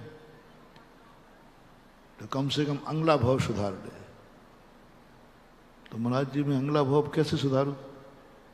अब मंदिर तो जा नहीं पाऊंगा, विधान कर नहीं पाऊंगा, शांति धारा कर नहीं पाऊंगा। नहीं, मैंने कहा एक उपाय बचा है, सुधर सकता है। बोले महाराज बता दो क्या करना। तुझे मरना तो पक्का ही है, तो निश्चित है, बस एक की माला आज फेर ले। एक बार भी भाव नहीं आए कि मैं ठीक हो जाऊं, मुझे तो मरना निश्चित है, ये तो पक्का कर ले, मैंने भी कह दिया। बस अब एक भावना भाव कि हे भगवान, जो बीमारी मुझे हुई है इस संसार में किसी को ना हो। कान खोल के सुनो, जितने बीमार हो, जितने परेशान हो, मुझे परेशान मत किया करो बार बार आकर के।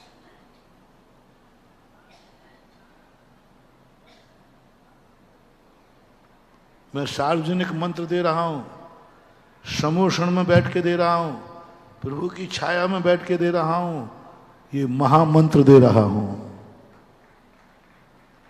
नमोकार मन से भी बड़ा, भक्तांबर से भी बड़ा, शांति धारा से भी बड़ा, मेरे से भी बड़ा, भगवान से भी बड़ा। ये भावना वाले जिस कारण मैं मर रहा हूं, जो बीमारी मुझे है, ये बीमारी संसार में किसी को ना हो। मुझे भगवान, मैं अपनी बीमारी के लिए नहीं मांग, मेरा तो मरना निश्चित है, महाराज ने भी कह दिया। इसलिए भगवान आपसे मैं कहकर अपना समय खराब नहीं करूंगा। मेरा तो मरना निश्चित है, मैं तो मर ही रहा हूं, बस मरते समय मेरी अंतिम इच्छा है, अंतिम इच्छा ये है कि भगवान आज के बाद कोई मेरी तरह की बीमारी से न मरे, यही इच्छा है। मैंने और कोई माना मत।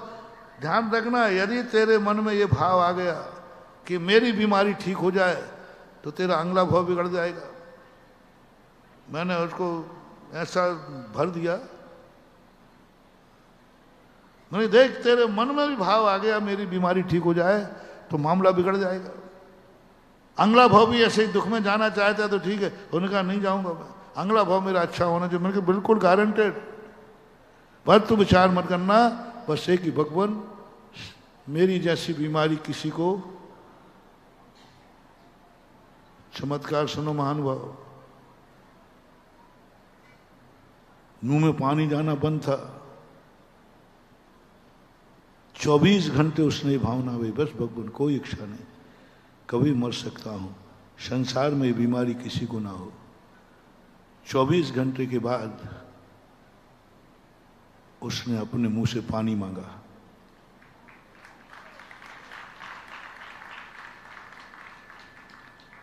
दूसरे दिन उसने दूध मांगा।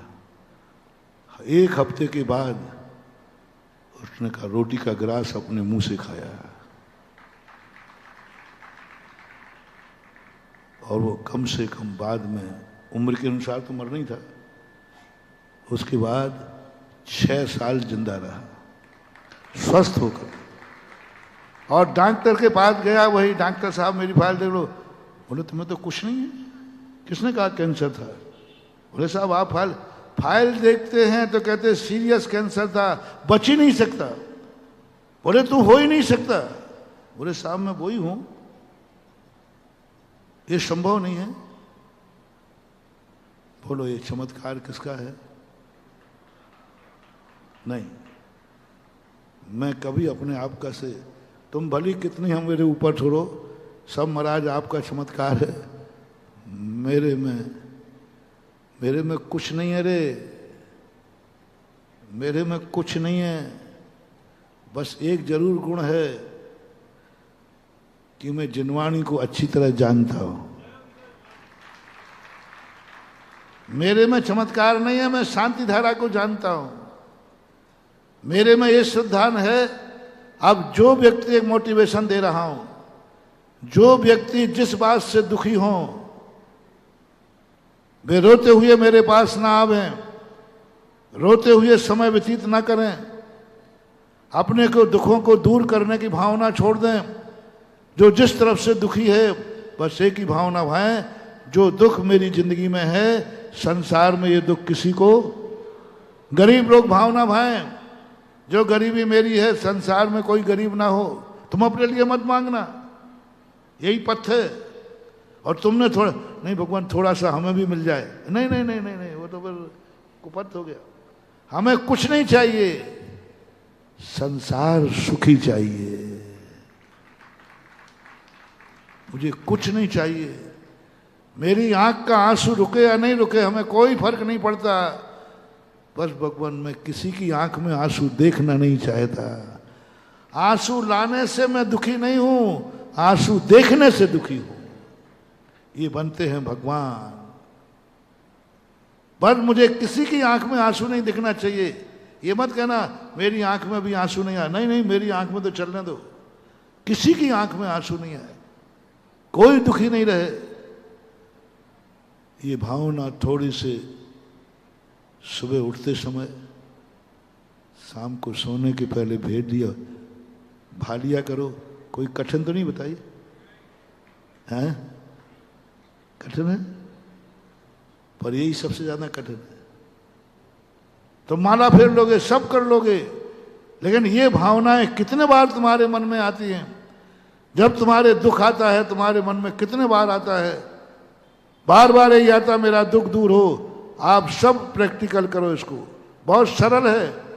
कितने बार तुम अपने दुख में कहते हो कि ये दुख संसार में किसी को ना हो, कितने बार आता है। एक समय हो रहा है, दूसरा मोटिवेशन दे रहा हूं, दूसरा मंत्र दे रहा हूं।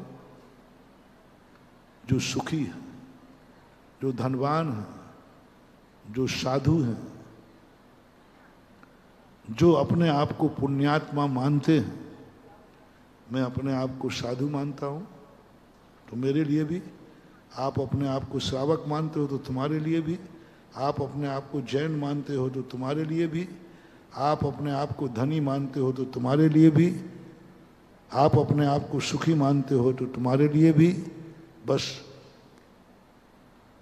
कल तुम्हारा अच्छा दिन, जैसे आज सुखी हो कल भी रहना चाहते हो कि नहीं? बोलो। अब सुखी व्यक्तियों की बात कर रहा हूं। जो आज अमीर है वो कल भी अमीर रहना चाहते हैं कि नहीं? जो मैं आज साधु हैं कल भी रहना चाहता हूं कि नहीं? हो, मैं बोलूंगा हो। आज भी हूं, मैं कल भी साधु रहना चाहता हूं। आज कल ही नहीं, जब तक मोक्ष नहीं मिले मेरा फार्म भरता हूं, मैं साधु रहना चाहता हूं। जब भी मैं बनूं, जब भी मोक्ष नहीं मिले, तब तक के लिए मुझे साधु बनने का मेरा संकल्प है। और मैं चाहता हूं भगवान, मुझे कुछ नहीं चाहिए। यदि मोक्ष नहीं मिलता है, जब तक मोक्ष नहीं मिलेगा तब तक मैं मुनि बना रहूं। मैं इस मुनि पद से ऊबूंगा नहीं, मैं मुनि पद से थकूंगा नहीं, मैं बिल्कुल भी नहीं थकूंगा। कई भाव लग जाए तो लग जाए, मैं मुनि पद से नहीं थकूंगा। क्योंकि मैंने एक दिन कहा था, जो धर्म है उससे कभी बोर मत होना, उससे कभी थकना मत, नियम से मत उबना। ज्ञान बिना रट निश्चय, निश्चय निश्चयवादी ये डूबे, क्रियाकलापी ये डूबे और डूबे संयम से। संयम से कभी मत उबना, धर्म से कभी मत उबना। कल्पद्रुम मंडल विधान कर रहे, इससे कभी मत उबना। कब खत्म होगा?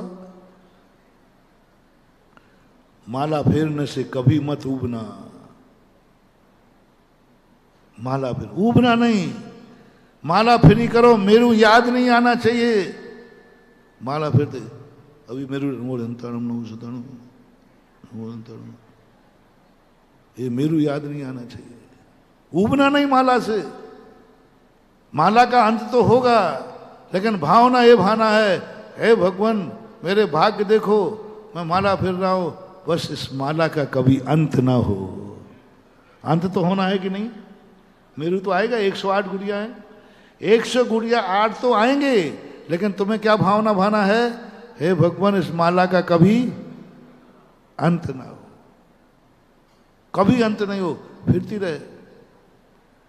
इसलिए तुम चाहते हो कि मैं आज धनवान, आज जैन हूं तो कल भी जैन रहूं, आज धनी हूं तो कल भी धनी रहूं, आज सुखी हूं तो कल भी सुखी रहूं। चाहते हो तो मैं मंत्र दूं?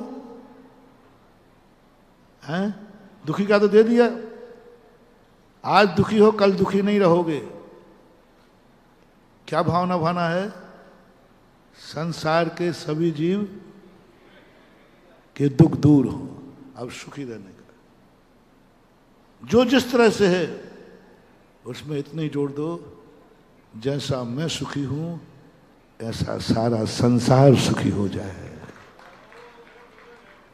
वहां निषेध था, जैसा मैं दुखी हूं, हे भगवान ये दुख संसार में किसी को नहीं आए। सुख में उल्टा कर दो, जैसा मैं सुखी हूं संसार का हर व्यक्ति सुखी हो जाए। मैं धनवान हूं, सब धन हो जाए। मैं साधु हूं, मैं तो निरंतर भावना भाता हूं। जैसा मैं साधु बनाऊं, मेरा बस चले तो घर जोर मारो चाले, एक एक को पकड़ पकड़ के मुनि बना दो। क्योंकि मुझे मालूम है कितना आनंद है, आनंद है। लेकिन वो जिनवाणी ने कहा पकड़ के मत बनाना, पकड़ के बनाएगा तो ये मुनि नहीं बनेंगे, नंगा बनेंगे, नंगा। क्योंकि मुनि जो बनता है अंदर से, इसलिए घर जोर मारो चाले। तो जितने विधान में बैठे हो ना, इनको तो पकड़ पकड़ के केस लॉन्च करूं, तो मैं तो पिछी कमल मुनि बनाऊं और तुम्हें बनाऊं आरिका।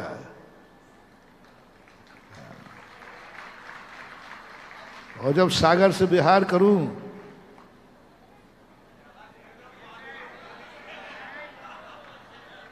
कितने पुरुष बैठे इसमें? पुरुष 1000 तो हो गए होंगे, 1000 मुनि।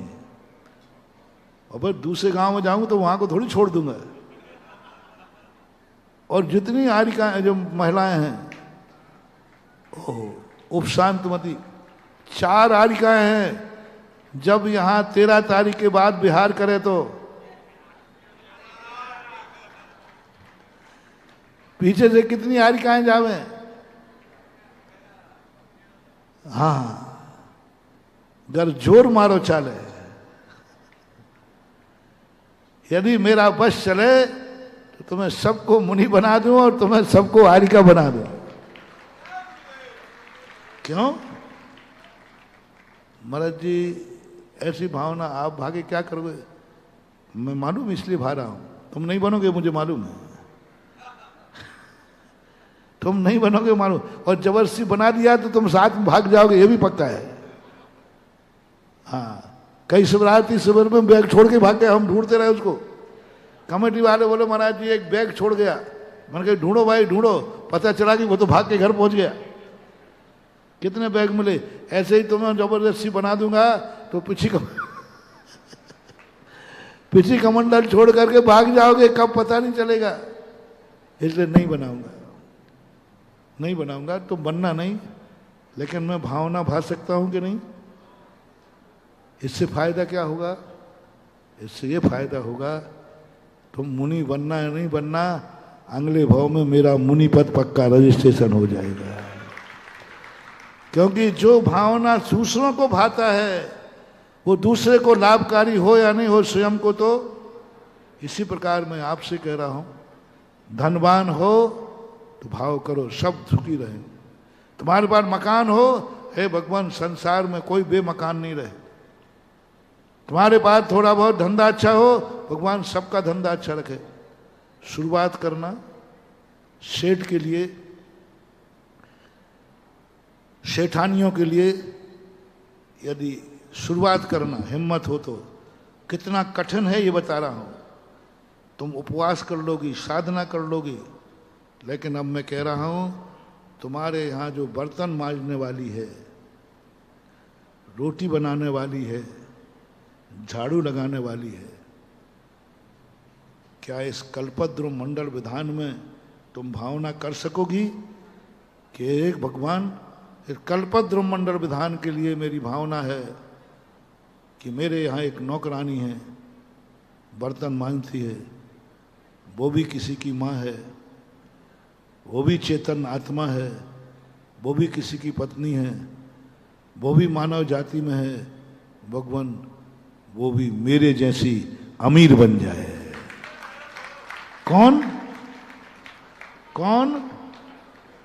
नौकरानी जो बर्तन मांजने वाली है, क्योंकि वो मेरी नौकरानी है।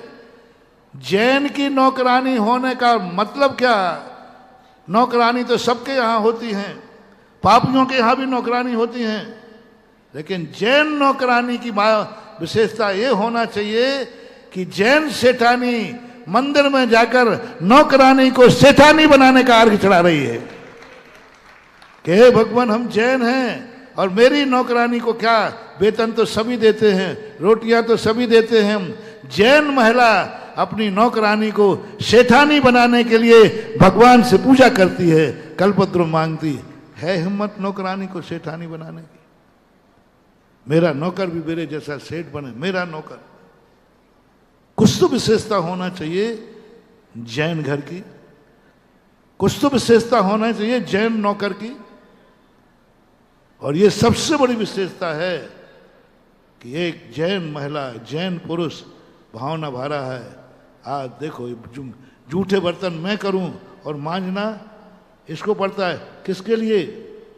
2 2 रोटियों के लिए हे भगवान ऐसा कैसा हो, संसार में हर बेटे की माँ सेठानी हो, हर पुरुष की पत्नी सेठानी हो, सब के लिए ऐसा हो जाए, ये भावना तुम कर सको तो उसकी किस्मत बदलेगी कि नहीं बदलेगी पता नहीं।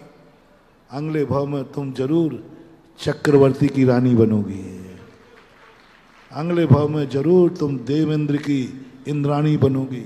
भले स्त्री पर्याय विच्छेद हुआ या नहीं हुआ, क्योंकि तुमने नौकरानी को भी सेठानी बनाने का भाव किया, नौकर को भी सेठ बनाने का भाव किया। वो नौकर सेठ बने या नहीं बने, लेकिन तुम जरूर चक्रवर्ती बनोगे, ये पक्का है। इसलिए जो व्यक्ति जिस चीज से सुखी है उससे दोनों भावनाएं जोड़ लेना। जैसा जो मेरे पास है वो संसार में सबके पास हो, जो खुशी मेरे पास है हर संसार का व्यक्ति खुश रहे, हर व्यक्ति धनी रहे, ये बात करना। और दुख के संबंध में क्या करना, जो इन देखो आज ये भावनाएं तीर्थंकर ने भाई थी, अपने लिए कुछ मांगा ही नहीं। ऋषभदेव के पूर्व भाव में आया, अपने लिए कुछ नहीं मांगा, भगवान मुझे कुछ नहीं चाहिए है, हे भगवान हे दाता तू कुछ देना चाहता है तो इस संसार में संसार को सुखी कर दे, संसार सुखी हो। सभी लोग अपने भगवान के दर्शन करने से सुख नहीं हुआ उनको कि भगवान मैं कितना भाग्यशाली हूं कि तेरा दर्शन कर रहा हूं। क्या कहते हैं, बस भगवान जैसा मैं तेरे दर्शन करके धन्य हो रहा हूं, ऐसा संसार का हर व्यक्ति तेरे दर्शन कर ले, हर व्यक्ति सत्य को समझ ले, हर व्यक्ति जाकर के धर्म कर ले। भावना भाव जैसे तुम लोग विधान कर रहे हो कल्पद्रुम, हे भगवान एक दिन संसार का हर व्यक्ति तेरी पूजा करे, क्योंकि मुझे आनंद आ रहा है। ऐसी भावना इन तीर्थंकरों ने भाई थी, इसलिए अपन इनको पूज रहे हैं। जो हमारा नहीं हम उसके नहीं, इनकी अपन इसलिए पूजा कर रहे हैं कि इन्होंने हमारे लिए क्या क्या नहीं मांगा। भिखारी बन गए, भिखारी बन गए किनके लिए, अपने लिए नहीं। अपने लिए किंचित मात्र भी सुख नहीं मांगा, अपने लिए ना मोक्ष मांगा, ना अरहंत पद मांगा, ना सम्यक दर्शन मांगा, ना कोई सुख मांगा, अपने लिए कुछ में नहीं मांगा। मांगा तो सारे जगत के लिए मांगा। ये बलिदान होने से आज अपन इनके मंदिर बनाते हैं और इनकी पूजा करने से हमें वो एनर्जी मिलती है कि अभिषेक इनका होता है और बीमारी हमारी दूर हो जाती है, क्योंकि इन्होंने यही किया था कि इनको भगवान मिले थे, अपने लिए कुछ नहीं मांगा, जगत के लिए मांगा। इसलिए इनके दर्शन करने, इनके अभिषेक से हमारे दुख दूर क्यों होते, क्योंकि इनकी भाव नहीं थी, इनका नेचर ऐसे ही था। जैसे हमने कल परसों कहा था, जिसकी जैसी भावना होती है उस वस्तु में वैसी ही शक्ति होती है। समय आपका हो गया, आज इतने ही कह के विराम कर रहा हूँ। महावीर भगवान की। अभी 2 मिनट बैठे रहे आप लोग, शांति से, इधर उधर डिस्टर्ब नहीं हो। समोसरण वाले अपनी शुद्धि का ख्याल रखना, मैं फिर से कह रहा हूँ, क्योंकि सावधानी हट्टी घटना घटी। हमारे शुभम भैया जो कि अहमदाबाद से आए, परम पूज्य महाराज के चरणों में परम संरक्षक और संरक्षक यहाँ चढ़वा। इस कार्यक्रम के निवेदक थे श्री दिगंबर जैन लोकोदर तीर्थ क्षेत्र ट्रस्ट आगरा। ऐतिहासिक निर्माण में भूदान कर महापुण्य का अर्जन करें।